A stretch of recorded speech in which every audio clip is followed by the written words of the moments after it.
Hi guys, and welcome to another episode of Kabir Considers. In this video, we're going to react to the most shocking details of the Sean Combs arrest.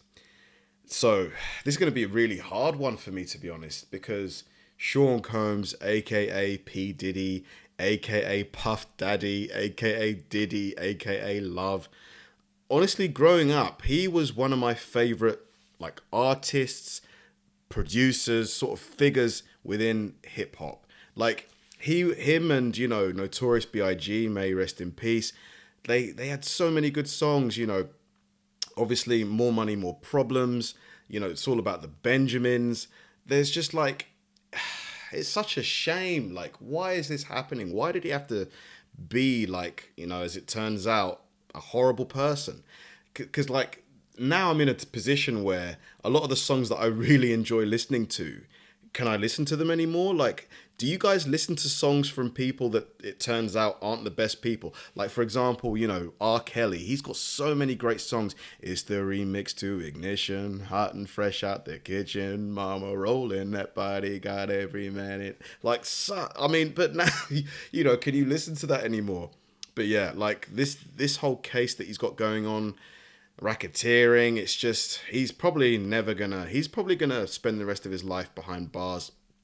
But yeah, I don't really know exactly what, thing for thing, the exact things he's being charged with. So let's find out. Prosecutors say hip-hop mogul Sean Diddy Combs used his power and business empire to carry out a long and shocking list of crimes for years. Welcome to Watch Mojo, and today we're looking over the most shocking and sordid details to come out of the arrest of Sean Diddy Combs following a grand jury indictment. The indictment alleges that Combs abused and exploited women and other people for years, and in a variety of ways. Warning, the following information contains distressing details. The charges. Entertainment mogul Sean Diddy Combs waking up in a jail in Manhattan. On September 16, 2024, music mogul Sean Diddy Combs was arrested in New York City and charged with racketeering, trafficking by force, fraud or coercion, and transportation to engage in relations for money.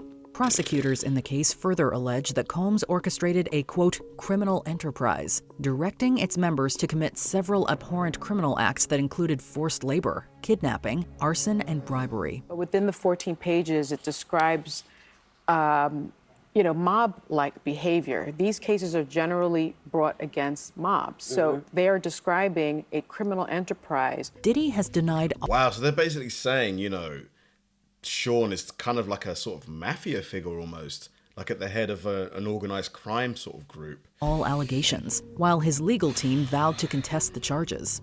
Combs' defense lawyer Mark Agnifilo even said his client is nothing like disgraced singer R. Kelly or accused trafficker Jeffrey Epstein, stating, quote, "This is different." His attorney saying he doesn't believe Combs will take a plea deal. I do not see it happening. He's innocent, and he is going to go to trial. And I believe he's going to win. Following his arrest, the Manhattan judge overseeing the case ordered Combs to be held without bail. This, as prosecutors successfully argued that he was at a high risk of fleeing the country. Look, he has limitless funds. He can hop on his plane. He can go anywhere in the world. The defense says, look, he gave up his passport. He came to New York willingly. If found guilty, Diddy faces life in prison. Wow, Freak-offs. life. They also uncovered videos of elaborately produced sex performances with multiple victims that Combs allegedly referred to as freak-offs. At the center of the charges levied against Sean Diddy Combs are so-called freak-off performance parties. Combs is accused of coercing several women into participating in orchestrated erotic activities that he refers to as freak-offs. Prosecutors describe these X-rated events as, quote, elaborate and produced performances featuring adult workers, which Combs allegedly organized, directed, and recorded for his own gratification.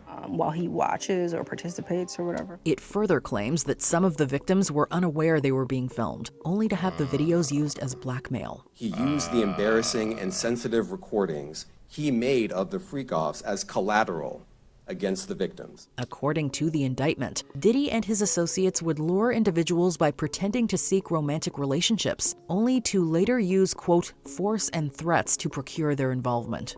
It's also alleged that he used illegal substances and money to further control victims. Yeah, isn't that kind of what Cassie said he did to her? and he paid her immediately, you know, which kind of alludes to it being true. Like, why would he pay her off? I think he paid her the next day. He settled with her out of court, so it looks like he's guilty. Prosecutors claim that these sessions could last for several days, and that IV fluids were sometimes administered afterward to help Combs and the others recover from the physical strain. In one 2012 incident at a Manhattan hotel, Diddy allegedly paid over $46,000 to cover damages caused during one of these purported freak-offs. History of violence. According to Damian Williams, the U.S. Attorney for the Southern District of New York, Sean Combs became violent when women refused to participate in the freak-offs or other orchestrated events.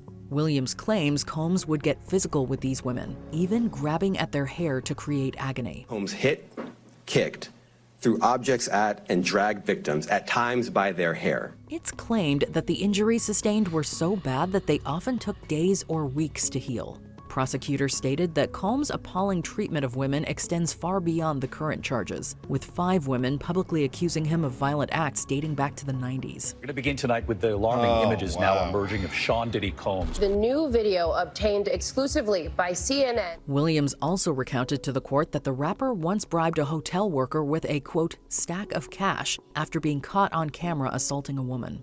Much of the alleged incidents are said to have occurred in private settings, such as Combs' personal residences.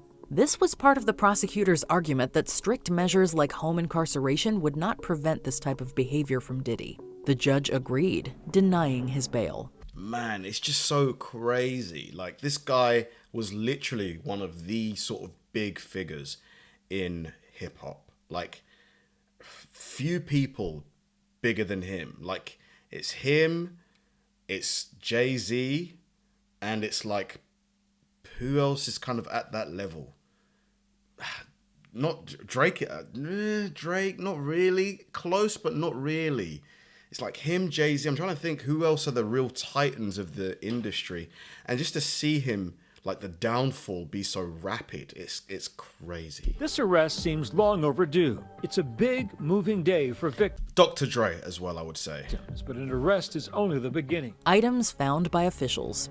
In March 2024, authorities conducted raids on Sean Diddy Combs' properties, including those in Los Angeles and Miami. They're looking for videos, photos, any mementos that he may have been keeping that would corroborate what accusers have said. The Department of Homeland Security stated at the time that these actions were part of an ongoing investigation spanning several cities. One of the properties searched was Combs' 17,000 square foot Beverly Hills mansion, where he had announced his latest album release just months prior. Love Records. We here. We stronger together. Yeah. We now know that during the raids, investigators found video footage of the so-called freak-offs on mobile phones.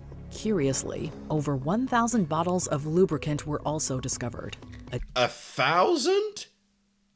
Wow. I mean, what the heck was going on in there? Were they bathing in the stuff? 1,000 bottles. Additionally, crazy. Stashes of firearms and ammunition with defaced serial numbers were said to have been recovered from the homes. They seized firearms and ammunition, including 3 defaced AR-15s and a large capacity drum magazine. Arson incident. Forced labor, kidnapping, arson, bribery, and the obstruction of justice. Prosecutors claim that Combs once bragged about using a Molotov cocktail to torch a victim's car. As part of a detention memo accompanying the charges against Diddy, it was revealed that the hip-hop businessman and his associates allegedly committed arson as an act of retaliation by setting fire to a convertible. This reportedly occurred just weeks after a brazen kidnapping in December 2011. Diddy and his group had allegedly taken a victim with them as they tried to break into another individual's home. 2 weeks later, they set their convertible on fire by cutting open the roof and throwing a Molotov cocktail inside. A lot of people think that Diddy might have been involved in the Tupac thing. I'm like, all alleged, of course. Based on his activities here and some of the things he's being accused of, particularly the racketeering and, you know, basically using people within his organization to commit criminal acts. I mean, obviously we don't have any evidence to point to him actually doing that to Tupac, but it's not completely out of the realms of possibility, is it? It's said that at the time, police and fire officials confirmed the fire was intentionally set.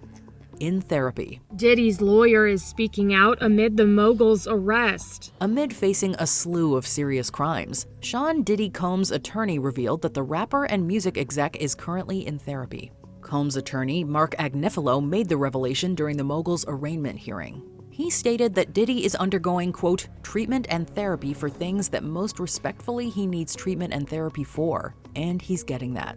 It was not specified what exact— Dude, that doesn't make what you did and do okay, just because you're getting therapy. Come on. Diddy is getting help for, however. Agnifilo also added that his client has faced many struggles in his life, including substance use disorder and toxic relationships, which he noted were mutually harmful. Combs acknowledged his assault of Cassie in a message posted on Instagram days after the video surfaced. I was up. I hit rock bottom. He also emphasized that seeking help at 54 years of age is commendable and should be applauded. Before we continue, be sure to subscribe to our channel and ring the bell to get notified about our latest videos. You have the— It's not looking good for him because from my basic understanding of federal cases, they usually build the case before they arrest you. So by the time they arrest you, they've got a solid case with all the evidence they need. So it's not looking good. The fact he's been denied bail as well, he may never be free again. Like, he may literally from this point on spend the rest of his life behind bars, if they do in fact give him life, if he's found guilty, of course. Option to be notified for occasional videos or all of them. If you're on your phone, make sure you go into your settings and switch on notifications. Accomplices. The district attorney has made it clear that Combs was not alone in these criminal acts. The federal government is saying that this is a criminal enterprise, that this isn't just a crime perpetuated by one individual, but that a whole organization needed to work around this, not only in creating these freak-offs and these parties and these filming, but also to hide it. It's purported that the music magnate used his business and vast array of employees to, quote, get his way. Those individuals are said to include various staff, like security guards and even household aides. High-ranking supervisors and personal assistants are also alleged to have helped facilitate the shocking crimes. He did not act alone, so there were enablers from his employees, his co-workers, his assistants, to other people in law enforcement that have aided and abetted him in carrying out these crimes. This was apparently done through directions regarding financial payments to victims, promises to advance and/or suppress their career opportunities, and acquiring controlled substances. Yeah, you can't do all of this alone, for sure. Many were said to witness the alleged violence, but did nothing to intervene, rather concealing the acts and assisting Diddy in covering them up. The indictment also says Combs' associates would locate and contact victims who attempted to flee his abuse, all on his behalf. What do you make of the latest shocking accusations against Sean Diddy Combs and his associates? Let us know in the comments below. And I think that one of the strongest parts of this case is going to be that there isn't just one witness. This isn't just about Cassie. There are going to be multiple witnesses who are going to be testifying. The defense is trying to portray this as, oh, there's going to be one witness. No. There are going to be a lot of witnesses who are going to come forward. Yes, this does not look good. This does not look good at all. From everything I've seen and heard, it's going to be very, very difficult for Sean Combs to become a free man again, honestly, because it seems like the federal case against him is just going to be vast. There's going to be multiple witnesses, multiple pieces of evidence, multiple testimonies. It's just, it's really hard. And racketeering, from my understanding of racketeering, like, all it's going to take is one person in his organization to say that Sean was involved in criminal activities, and I think that's it. That's, like, I think they call it a RICO case, don't they? Very, very hard to beat those. I just don't, like, obviously he's an extremely wealthy person. I think might be a billionaire, but all the money in the world, is not gonna, like, if you're found guilty and if the evidence against you is just overwhelming, I just don't see how he walks away from this. It's just going to be, and 1,000 bottles of oil. What the heck are you doing with 1,000 bottles of oil? Thanks for watching, guys. If you enjoy my videos, please help me out by liking and subscribing.